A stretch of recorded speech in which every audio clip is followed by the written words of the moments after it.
Welcome everyone to KLAC's monthly meeting of 2020, July 2020.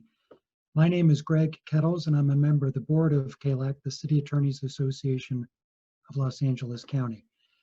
I want to thank my fellow board members for helping organize today's program.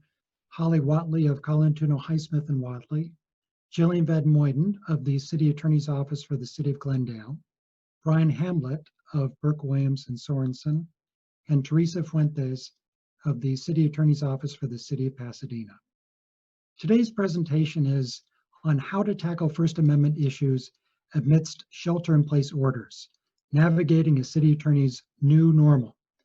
Today's presenters are Deborah Fox and Meg Rosequist of Myers-Nave. Deborah Fox is chair of Myers-Nave's First Amendment Practice and Trial and Practice Litigation Group. Deborah has unique experience with cases involving the convergence of the First Amendment, land use, zoning laws, and regulations. She is now defending many public agencies and public officials in litigation challenging the shelter-in-place orders and reopening plans in various jurisdictions related to the pandemic. Meg Rosequist is a senior attorney in Myers-Nave's First Amendment Practice and Trial Litigation Practice Group. Her practice focuses on litigation and constitutional issues, including especially First Amendment issues. Meg is working with Deborah on litigation challenging those stay-in-place orders and reopening plans that I alluded to earlier. So before I turn it over to Deborah and Meg for their presentation, I just want to address a few housekeeping details. If you have technical issues, please use the chat feature at the bottom of your screen, and Stephanie Hill will address those. For substantive questions to our presenters, please use the Q&A feature at the bottom of your screen, and our presenters will get to those questions either during their presentation or at the end, where they've reserved a little bit of time for Q&A. Okay, so without further ado, I'll turn it over to our presenters, Deborah Fox and Meg Rosequist. Thank you. Thanks so much, Greg, and thanks to the CalAC board. It's a pleasure to be here. I have to say, I really miss my professional colleagues. I was disappointed to hear that you can see me, but I can't see you. So thank you, at least Greg, for being there in the video. Ben, thank you as well for letting us talk about this really robust and interesting constitutional issues here. So what we thought we would do is talk about some of the key church cases that have been going on, along with the key protest case, which are the First Amendment issues at play in the shelter-in-place litigation. Meg and I, as Greg was kind enough to offer, have been handling a variety of cases that have been brought forward, and we have been tracking the cases both within California and across the country. So we'll talk about those key cases. We'll talk about one of my favorite topics, enforcement. And who would have known that in the last 2 weeks, the big enforcement issue would be about face masks. And then all those constitutional scholars out in the streets who say they have a right not to wear a face mask and to wear a face mask. We'll see if we can run through that. And we'll offer some issues about public protests, some time, place, and manner issues. I think we should all be keeping our eyes on Portland, because I think we're going to see some new case law come out about public protests as we find ourselves in this very extensive time of public protests. And we put aside 10 minutes at the end for some questions. We'll be trying to look at those as they come in, and hopefully maybe we can even address those during the course of our discussion here. We have timed this closely. The topic could take several hours, so we'll hope to accomplish it all in the next 50-some minutes. So with that, why don't we move on to the first slide here. And this is the issues that we are all living with right now. In California, there's about 410 total cases, some 7,800 deaths. The reason I offer these slides is both for context. And also to offer to you, if you are doing enforcement, if you are adopting ordinances for enforcing, these statistics are very powerful in supporting those actions, either in the ordinance themselves or in perhaps the staff reports that you're putting together. And that would be the same for the next slide, if you might turn to that, Stephanie. This is talking about really the key items that have proceeded over the last several months. We know that at the beginning of March, the governor declared the emergency. On May 4th, this reopening plan. I don't know if you all are enjoying these euphemisms like I am of the roadmap to resilience, but that's what the governor touted his plan as. And then we go to July 1st, where we had this, quote, dimmer switch. Some of us saw that as a moving back to the shelter in place and a focus on predominantly essential services. Then most recently, I think all of us were glad to hear that the state actually put some additional muscle behind the enforcement and the setup of the strike team with some 10 agencies. We had heard many discussion by the governor about how enforcement is important at the local level. There is such a tug of war between whether it is the state or the local level, and I am hopeful that this strike force will be useful. I want to say that I have one issue right now where I have a gym that is operating, has about 30 people in, actively exercising, not socially distanced and no mask, and I am asking the state to see if we could get Cal OSHA to come out and cite separate and apart from the local efforts. And we'll certainly find out if the strike team has any real power and teeth. If we might go to the next slide. This is another issue that I wanted to offer to folks. This is about the super spreaders. Some of you, I'm sure, have read about these issues. It just shows how dramatically and how robust this virus is, which is critically important, again, in those findings that you may be making. I realize I'm already tight on time, so let's skip ahead to this next timeline, which is the evolving landscape. I'm going to be brief on here. The PowerPoint will be coming to you all after this. I think that this slide is so intense and shows what an accelerated program we've been on here. And what I think really illustrates this well is look at the date of May 25th down here, where Governor Newsom issues on Memorial Day. Well, some of us thought we would be barbecuing with our families. Most of us were sitting, checking the state website for the new regulations allowing for in-person religious services at a limited level. And then just 4 days later, the Supreme Court rejects the petition for emergency review in the South Bay Pentecostal case.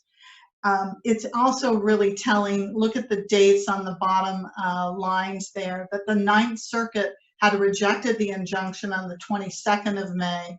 7 days later, the Supreme Court rejects that preliminary ruling.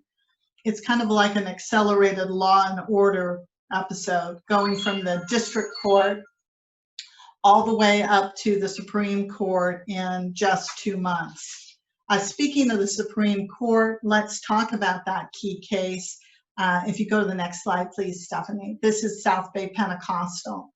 This is the decision that was rendered just shortly after Memorial Day, 1 day after the new protests of the George Floyd killing and the Black Lives Matter took to the streets. Here, a 5-4 decision. The court has rejected the emergency application to block the enforcement of California's restrictions on in-person religious services. And tellingly, the state, right before this case was heard and determined by the judges, had adopted a new provision allowing for 25% or 100 attendees, whichever is less. It certainly seems that the state was adopting regulations to further its litigation position, and that I think we'll see evidence of in some of the other cases. I know I'm cutting into Meg's time, so let's go on to the next page. This decision is probably remarkable for its brevity. It doesn't really tell us much, except that we know that the decision on what is the comparable secular activities drove the result here. And they deferred to the science and the medical findings that the state had made. But let's look at the comparators that the court used to justify this decision. Next slide, please. This case, Justice Roberts said that these restrictions on place for religious facilities were more similar to comparable secular gatherings, such as concerts, lectures, movies, and theatrical performances, where large groups of people are inside for extended period of time, not similar to grocery stores or going to Walmart or going to CVS. Where you have people congregating, but not for a communal activity. The court does quote Jacobson for the proposition that the Constitution entrusts the health to the public officials. But I would tell you that in this particular instance, it is clear that the Dillon Law Group is positioning themselves to go back to the Supreme Court and to have the comparators between the religious services and the secular gatherings be at a different equation. And they think that they can probably flip that vote based on their arguments that are coming forward. I will now pass the baton to Ms. Rosequist to talk a little bit and take us back some 100 years to Jacobson. Thank you, Deborah. And we will go, thank you, Stephanie. This is the slide that I would like to start on. Deborah had mentioned that Justice Roberts, in his opinion in the South Bay United Pentecostal case, cited to Jacobson. And that's important to note because Jacobson was a case that was decided by the Supreme Court over 100 years ago, and the backdrop was a mandatory vaccination law that was put in place to protect against the smallpox pandemic that was happening at that time. And rather than reviewing that public health order that was put in place because of a health emergency, the court did not look at traditional constitutional review, but employed a much more deferential standard where the court evaluated whether the measures had a real substantial relation to the crisis and whether the measures were not beyond all question a plain, palpable invasion of clearly protected rights. And if those two criteria are ticked, then the public health order will pass muster. Now, in the South Bay Pentecostal ruling, Justice Roberts doesn't necessarily endorse this more deferential standard, but by citing to Jacobson, he does indicate that Jacobson is good law.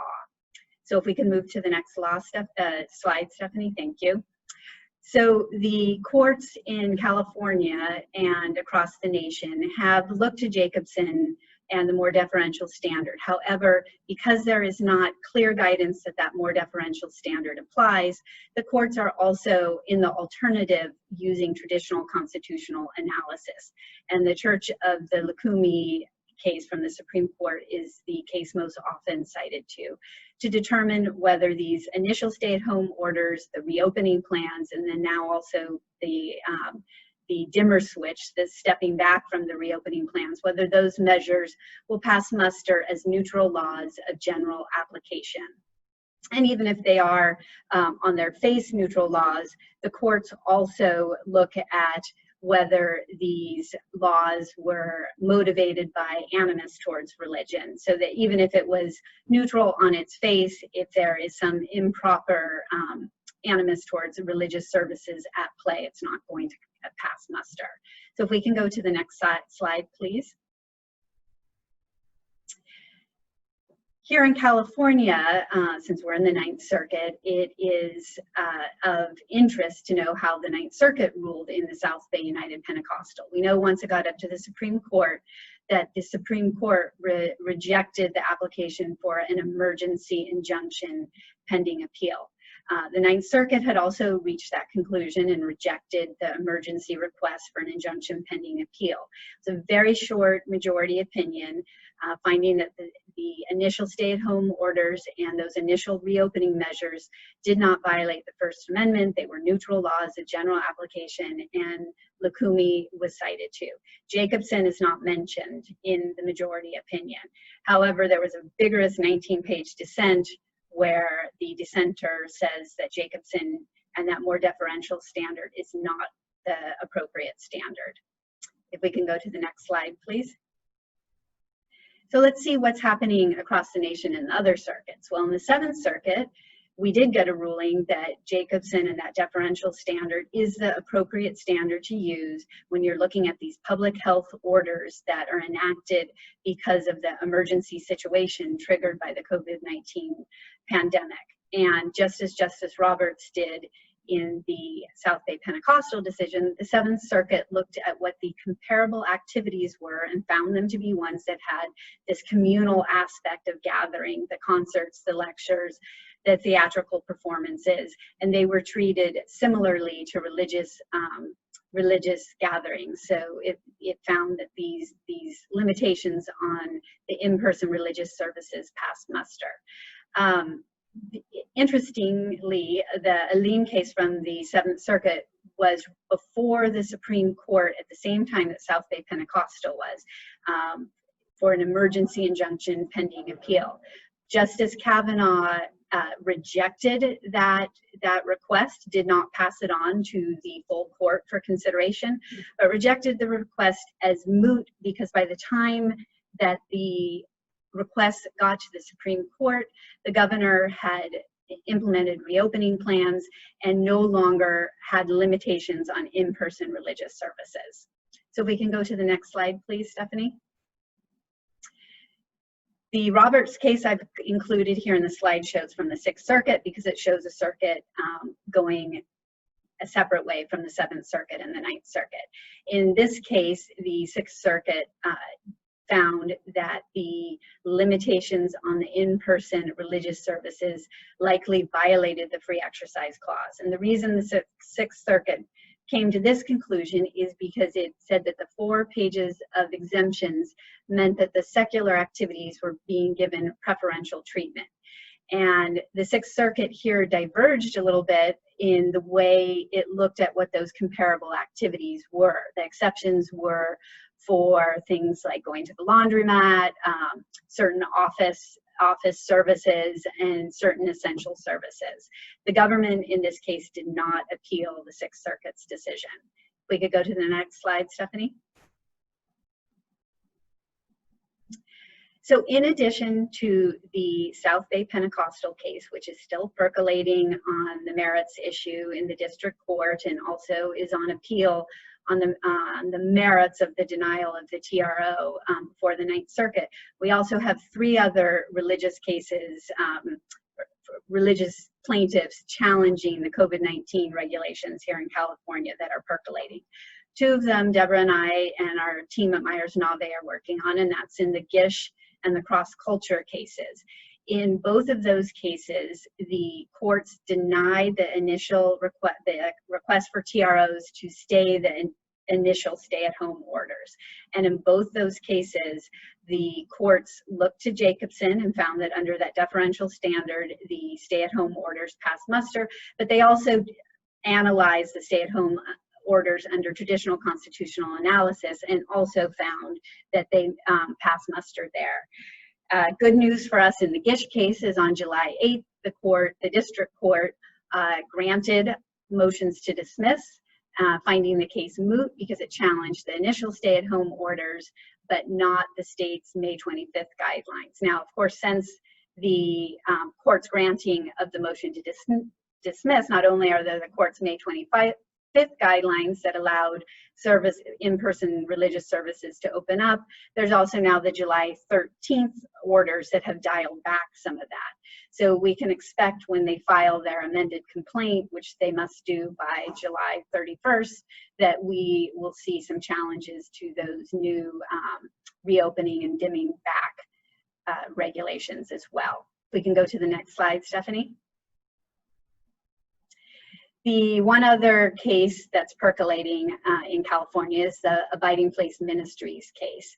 And that case, interestingly, from my point of view, at least when it came out, was that the court rejected the request for a preliminary injunction on mootness grounds, finding that because the plaintiff's complaint did not challenge the state's May 25th guidelines, its request for injunctive relief was now moot because they were now able to conduct their in-person services. Their initial challenge had really been to the initial stay-at-home orders.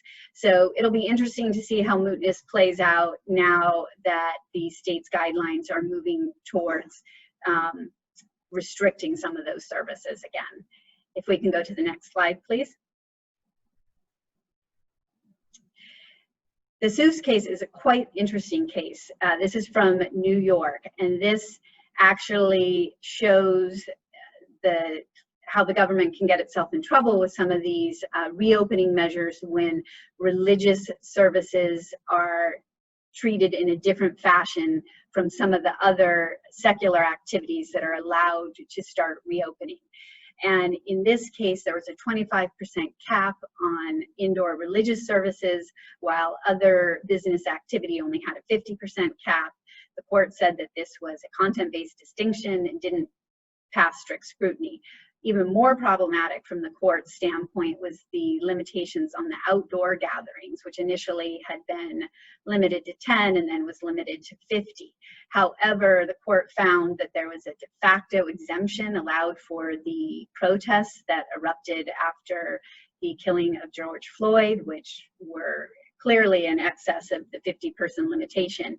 And in addition to that de facto exemption, there was also an explicit exemption for graduation ceremonies of 150. So the court said there was no justification for allowing those types of secular activities, but not the religious activities. So if we can go to the next slide, Stephanie. So it is interesting for us to note how these questions will continue to evolve. How will the courts here in California Ninth Circuit rule on the reopening plans? Will the plaintiffs be successful in shifting what's looked at as comparable secular activity? And will Jacobson emerge as the standard that the courts are going to follow? If we can go to the next slide, please. Public protests and rallies. If we could go to the next slide. In addition to the cases brought by the religious plaintiffs, we also have cases that are brought by plaintiffs complaining that their right to protest and rallies has been unconstitutionally impinged by the stay-at-home orders. The Gibbons case came out in early May. The plaintiffs in that case wanted to hold a political rally and a protest over the May 2nd and 3rd weekend, and were not allowed to do so. Judge Mendez denied the request for a TRO that challenged those initial stay-at-home orders. However, that case is percolating still on the motion to dismiss and further developments in the case, and it's also on appeal in the Ninth Circuit. Plaintiffs have brought up the issue that their public protests, which had to do with gun rights and also a Republican fundraising rally, were treated less favorably than the later Black Lives Matter protests. And the state is making arguments about mootness because public protests now, as the pandemic has moved on, are allowed to take place outside. And if we can go to the next slide, please. This is another case from the 7th Circuit brought by the Illinois Republican Party. And I had mentioned earlier that in a lien, when it went up to by the time it got up to the Supreme Court, it was moot because there were no longer restrictions on the gatherings, in-person gatherings for religious services. Well, the Illinois Republican Party said that makes the law unconstitutional because there is this exemption for religious services, and yet they are limited to holding their outdoor rallies to 50 people. And on 4th of July, they wanted to have a picnic and have a political rally that was more than 50. If we can go to the next slide, please. Both the district court and the 7th Circuit reject these arguments and the request for a TRO, finding that, well, the district court found that under Jacobson, it clearly passed muster, and then even under the traditional constitutional analysis. Okay, likely it's a content-based distinction, said the Seventh Circuit, but this is one of those rare circumstances where this content-based distinction, which allows the religious services on a more preferential level, passes muster because of the particular rights afforded under the Free Exercise Clause. They also appealed to the Supreme Court, and Kavanaugh again did not refer it to the full court, but simply rejected the appeal. And if we can go to the next case, please, or slide, please. Protest restrictions and curfews. So if we could go to the next slide, please, Stephanie. In addition to the issues of the public health regulations and how those impact public protests, there have also been public protests that have rocked the local communities and across our nation, which raises other issues about what are the constitutional, and especially what's happening in Portland, I'm going to kind of emphasize, what are the constitutional types of limitations that local entities can take to try to protect against any potential violence. And if we can go to the next slide, please. As we all know, at the end of May and beginning in June, there were a lot of municipalities and counties that entered temporary curfew orders. This is a very extreme measure, and it's a type of tool that public entities can use in times of an emergency. The curfew orders must be limited, directed at addressing a substantial threat, reasonably related to compelling government interest, and even-handed in application. We can go to the next slide, please, Stephanie. And we got some calls, Deborah and I, from our clients that wanting to talk about the constitutional contours of these temporary curfew measures and making sure that to stay within those constitutional bounds. The In re Juan case for here in California really sets out that standard and really looks, the In re Juan came out in the wake of the Rodney King verdict and the looting and rioting that happened then. And the court found that the curfew in that case was constitutional. It's directed at limiting substantial threat to the community safety, and key, it was also very limited in duration, just as emergency conditions were at play. We could go to the next slide, please, Stephanie.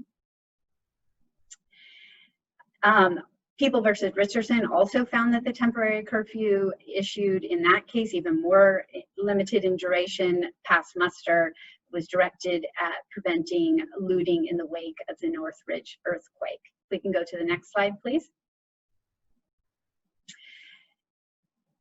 There were lots of curfew orders, like I said, issued by municipalities and counties down here in Southern California. Some of them were quite early, were implemented as early as 1:30 and 2 p.m. in some instances. Interestingly, however, those curfews were not challenged.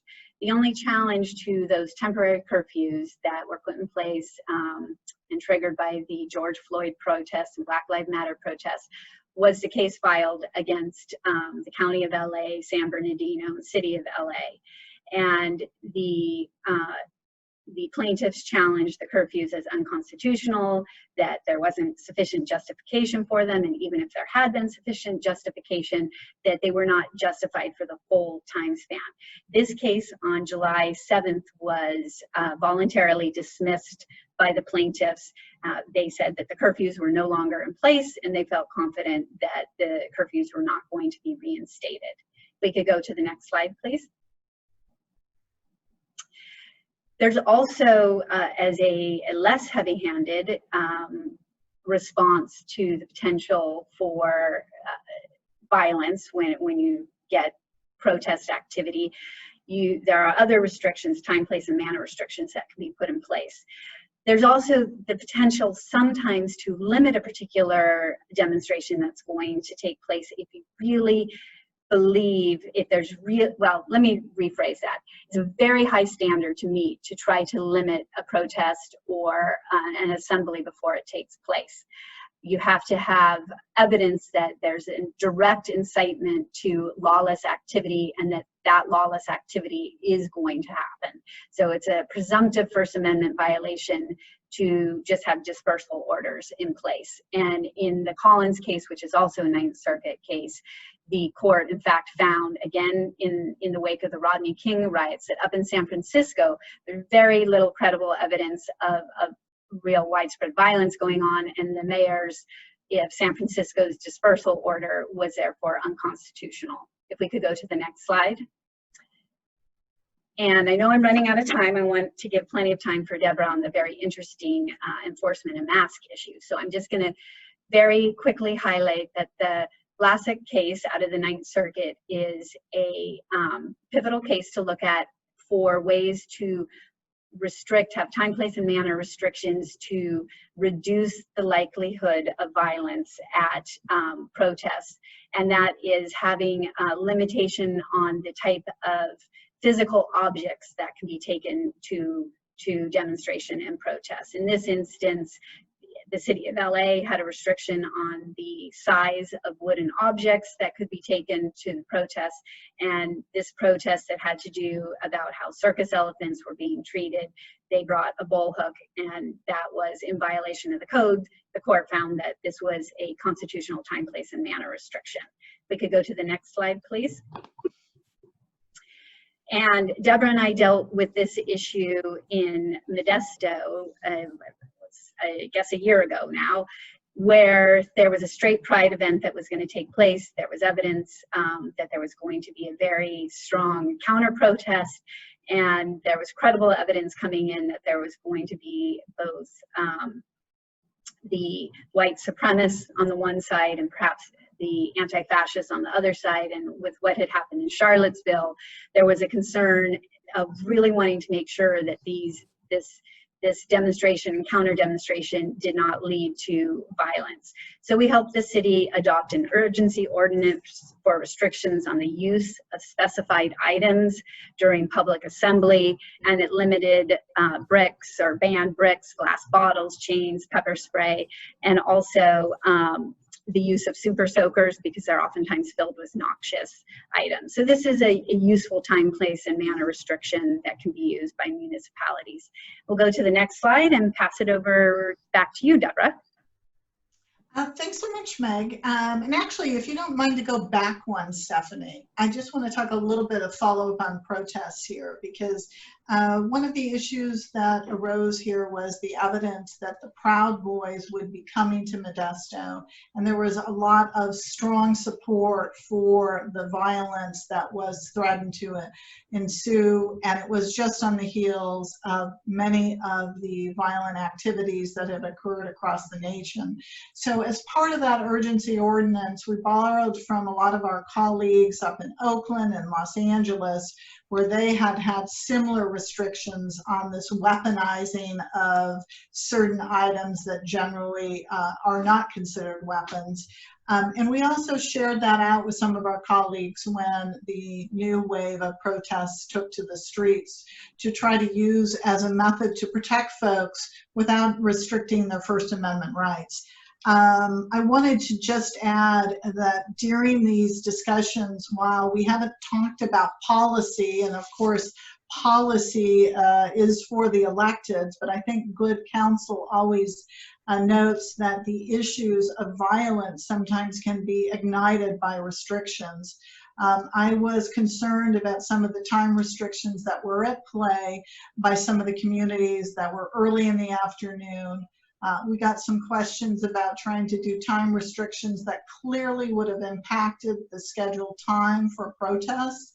I think we opined that those would be content-based and recommended against them. I would also note that I had received many complaints from colleagues. They couldn't get to CVS or Walgreens to get prescriptions, couldn't get to the grocery to get food because the freeways were closed off and folks were closing early because of the curfews. So some issues to consider. Also, if we have time, and maybe the good folks from Beverly Hills could tell us how things are going in their case where they have restrictions in residential zones for protests. I'm curious about that, especially in light of the fact that the Black Lives Matter have made it clear that they believe their message needs to be delivered into high-income areas. So just some things to ponder on that, and then let's move on to enforcement, and I'll let you go up 2 slides, Steph. So here is the funding issues that are at play, and we've heard over and over when we listen to the governor's news conferences about be careful because I have the purse at risk for your communities. There's not only the FEMA funding, but there's also the state budget funds. These are significant and very serious funding mechanisms that the governor is holding over us. There's also discussions, and we know about the letters that were sent to various counties early about threatening and putting at risk their emergency declaration and entitlement to these funds. And then as well on July 1st, the governor sent a letter to all electeds, again reminding them of their obligations to comply, that the violation of the Emergency Services Act with a misdemeanor, again using what would be perhaps described as the velvet glove of the funding threat. If we might go to the next issue. Next slide. So here was one of the, I believe, the first issue that I am aware of a shutdown of a facility. You all made me remember this gentleman. I use that term loosely. Dov Charney from American Apparel fame. He was known and ended up losing his company for sexual harassment and inappropriate activity. He ended up reinventing himself and coming back as an essential worker or an essential business producing masks, etc., in a facility in LA. You can see the staggering amount of infections and deaths among the workers. And indeed, there was an expose in the LA Times talking about the failure to have any of the compliance measures at his facility. So I think this is one issue where we can see the enforcement that has happened in businesses. We know about the revocation of ABC permits and the threatened revocation of those. And we now, let's move on to the next slide, and the issue that a lot of us are thinking about these days, and we received a lot of questions about, which is face masks. I don't know, maybe in the next 2 weeks, face masks is going to dissolve and evaporate as quickly as it became such a big thing. I understand that in the last 2 days, I believe President Trump encouraged people to wear a face mask. So perhaps what was previously described as a political statement has now lost all its political statement. But in any event, we wanted to offer to you the communities that have now enacted enforcement issues for not wearing face masks. Santa Monica has done so, West Hollywood, the County of Los Angeles was supposed to bring back such a protocol just a couple days ago. Napa County, I also understand that the city of Costa Mesa and Orange County has also adopted a fine for not wearing face masks. Let's move to the next slide. And moving forward again, this next couple of slides just enforces the very vitriolic and heartfelt stance that people have made. Here is the Merced County Sheriff talking about nobody has a right to pick what risks I'm taking. My decision is based on the constitutional rights afforded our citizen, and as the constitutional law enforcement authority in Merced, he wasn't going to enforce no masks. This was a similar statement that was made by the Riverside County Sheriff on the public record. If we move to the next slide, we could see that within 45 days. The Merced County Sheriff has changed his tune. His new stance is a mask in his truck, his work truck, his personal truck, and at home. And now masks are no longer, he's no longer refusing to enforce the mask. Similarly, on the next slide, we'll see, we may all have been watching the Orange County Sheriff. He told the Orange County Board of Supervisors, we're not the mask police, nor intend to be the mask police. There was a lot of discussion when this issue first arose of the fact that it wasn't a mandatory requirement, and you may have heard a lot of folks talking about that the provisions of the state did not have a mandatory shall language. I would offer your attention to the Givens case, because there the court talks about the fact that when you're told someone to heed the requirement, that written in context with the whole shelter in place is indeed mandatory language. If we go to the next slide, which is again Governor Newsom's continued coercing or cajoling to try to get us to collaborate together and have compliance, but still holding that $2.5 billion heavy hammer of the financial budget if compliance is not made. And this issues in his news conferences as of late, before they turn to schools, we're focusing on the compliance with wearing a face mask. And if we move to the next issue. Here is a curious juxtaposition of two pictures here. The first, a face mask with Black Lives Matter. The other, some folks that were shopping not masked. I think it's important to talk about the distinction, which is foregoing a face mask protected speech. And if we move to the next slide. This sets the standard. It's a two-pronged test, an intent to convey a particularized message, and would your message be understood by those who are viewing? And Steph, I'm going to test you if you go back to the prior slide. So let's look at these two images. To me, it's clear, if you look at the one on the left, Black Lives Matter, that particular face mask does convey a particular message. I think it would be understood and received by the viewer that that was a communicative expression at play there. In contrast, when you look at the woman who appears to be looking at her iPhone or camera, I don't see any particular message that's being conveyed there. I'm not sure whether or not perhaps she's annoyed about all those shoppers. It looks to me like she's standing in front of the liquor aisle. Maybe they don't have her favorite spirit, but I don't think that it would meet the two-pronged criteria we just went over. In thinking about this, Meg and I kind of brainstormed on what would be the analogy here for how you would examine this issue. And so I thought about a little bit about the case law, about public nudity and whether that was an expression.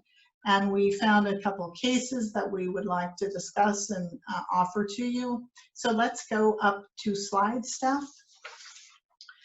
Here is the case from the city of Everett up in Washington. While many of you aren't going to coffee shops, you remember when we did, but in Washington, they had an unusual setup here where they had individuals who were providing coffee at a drive-through wearing bikinis.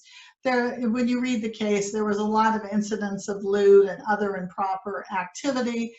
Ultimately, the local jurisdiction decided to adopt a dress code. And this particular business and the various baristas said that that violated their First Amendment rights. And so the question became, again, that two-prong analysis. And the court ultimately concluded that there wasn't any likelihood that plaintiffs' intended message of fearless body, acceptance, and that they were a very much female body empowerment would be understood by the viewers.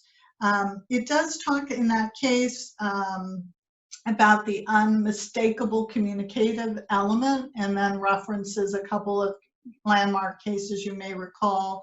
One is Cohen versus California. That was the individual who had the F, the draft. I believe that was on the back of his jacket. There was another case that started and was through the system to the Ninth Circuit, the Gilroy Garlic Festival case. In the district court, that case found that Gilroy Garlic Festival had not violated the First Amendment by removing folks who were wearing gang insignia, but the Ninth Circuit en banc totally refused to go down that route and did not adopt that rubric. So I think our best bet is looking at the City of Everett case. Another case, if we go on to the next slide, I wanted to offer to you. I thought it was very interesting. Another case from Orange County. This particular individual sued for a violation of his constitutional rights, including freedom of expression, because he felt it was a violation for him to have to put on a helmet over his religious head covering. And ultimately, the court found here that the restriction that required the regulation that required a safety helmet for riding a motorcycle was not a violation. The court talked a little bit about the fact that it was not a right to ride, but a privilege to use the highways, etc. I'm not sure that I am seeing any analogy where local plaintiffs could contend that they have some sort of right to be in a store or at other essential services without a face covering. You have a privacy right in your own home, but right now you can be in your own home and not wear a face mask. So I think these are some interesting cases. If this issue is coming forward, I know we've looked across the country. We see some grumblings, but to date we haven't seen a direct challenge on a First Amendment grounds.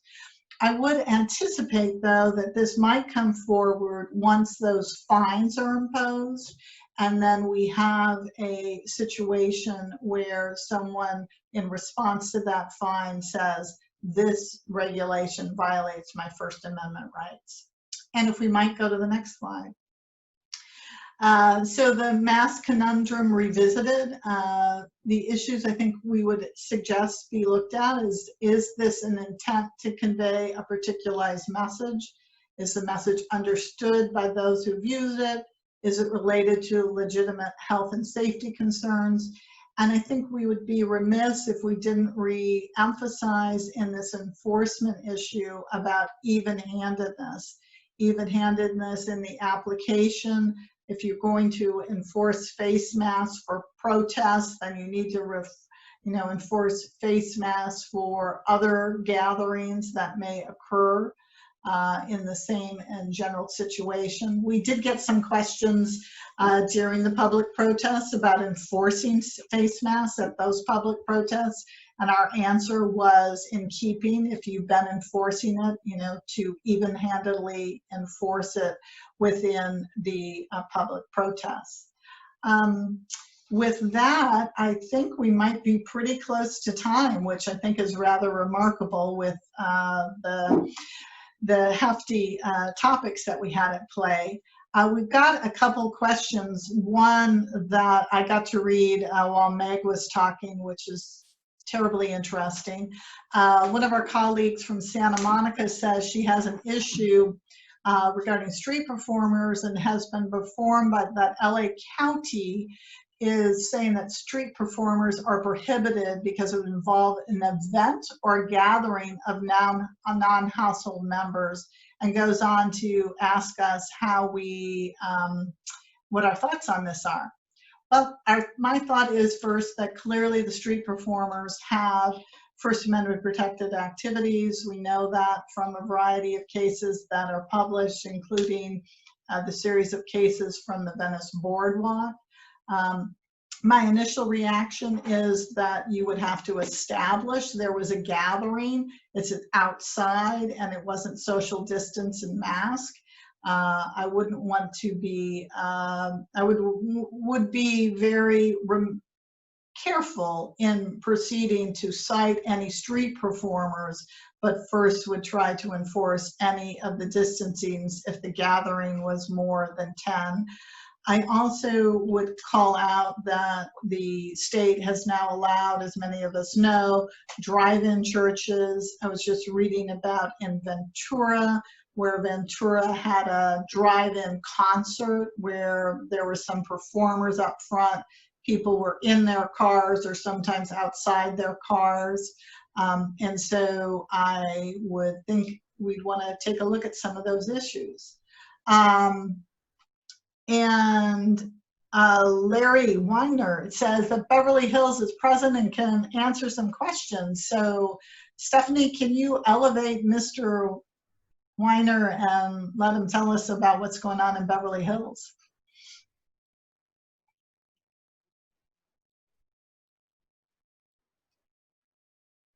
Can you hear me? We can hear you now. Okay.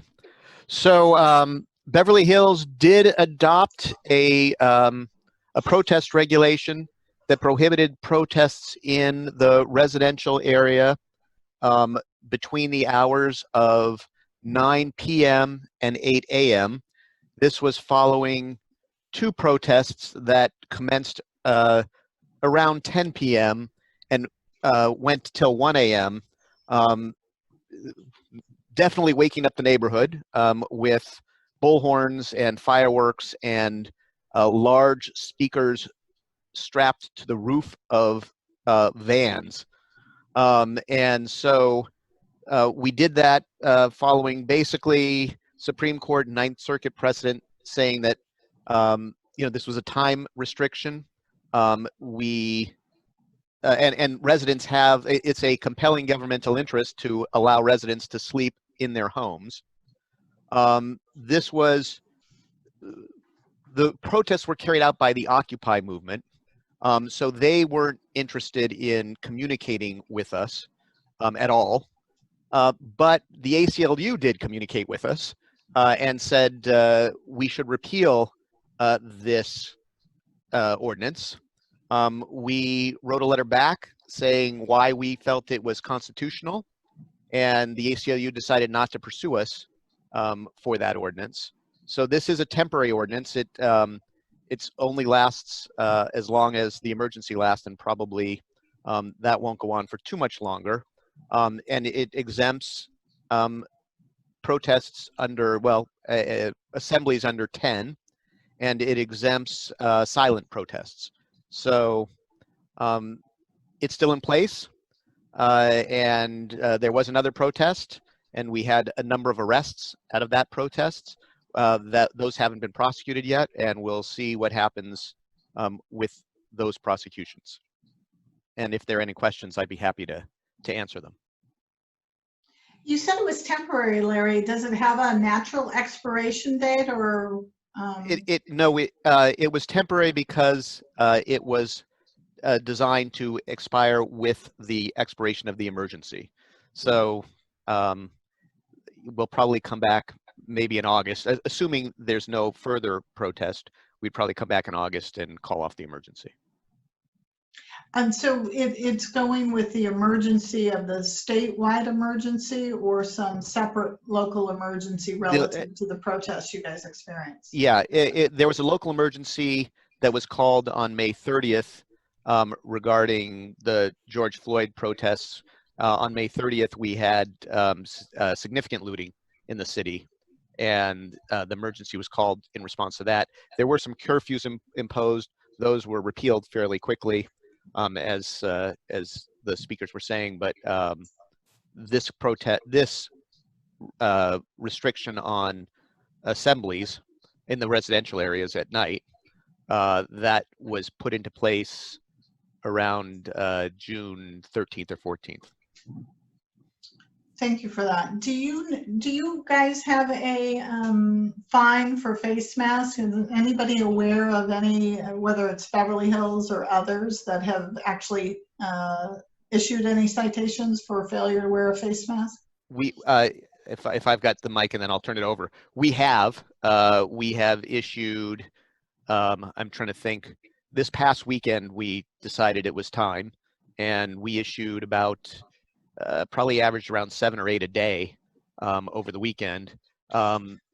We probably had more people walk away and refuse to give their ID, along with some choice words that I won't repeat here. Regarding well, it'd be this. protected speech, Larry, so you can do so if you need to. But we have started enforcing those. Thank you for that. And I don't know if anyone else has. Yeah, we'd have to, if anybody else wants to be elevated, you can just send us a question and answer, and we'll take you live so you can share out. There is while we're waiting to see about that, there's someone who's asking if we're going to circulate the presentation, and actually I think Greg after we're done, was going to circulate the CLE certificates and also the presentation. So everyone can have that for their reference. And Deborah, while we're waiting to see if there's some other questions, I was going to move back really quickly to discuss the interesting question that the Deputy City Attorney from Santa Monica posed. That is really quite an interesting question, because on the one hand, you have the protests that are allowed to continue outdoors. I think for most of the state, counties are on a monitoring list. Indoor protests now cannot take place. But you also have the prohibition on right now that's still in place for movie theaters and concerts and sporting events where you have performers and a live audience. So in a way, this question really triggers what is the kind of comparable activity, because of course you're going to want to treat comparable activity in an even-handed fashion. Street performers sometimes can gather quite a large crowd. On the other hand, sometimes it's a much smaller crowd where that kind of the social distancing measures, or even Deborah, you were kind of suggesting it could almost be like a drive-in type attendance to watch the street performers. So there are a lot of nuances in that question. Yeah, and we got another one while you were responding with some thoughts there, Meg, and that was a question about how are we advising clients on how to handle a member of the public who refuses to wear a mask to enter a facility because the person claims to have a purported ADA disability. So that's a great question. We had earlier had the issues where folks without a disability claim didn't want to wear a mask. And so we had some offerings of suggestions in that regard of having face masks available to be provided, or offering to go outside and be 6 feet apart.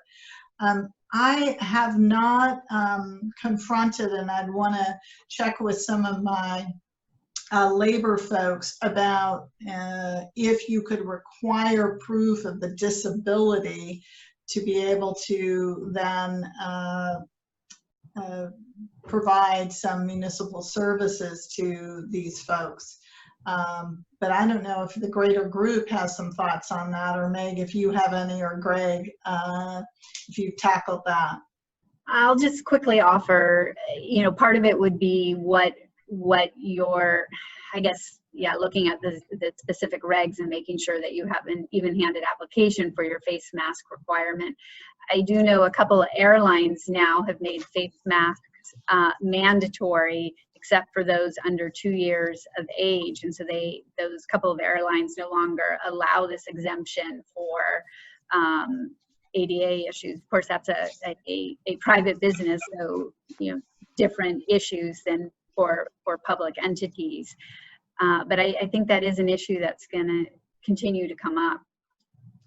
I think it also might be interesting to see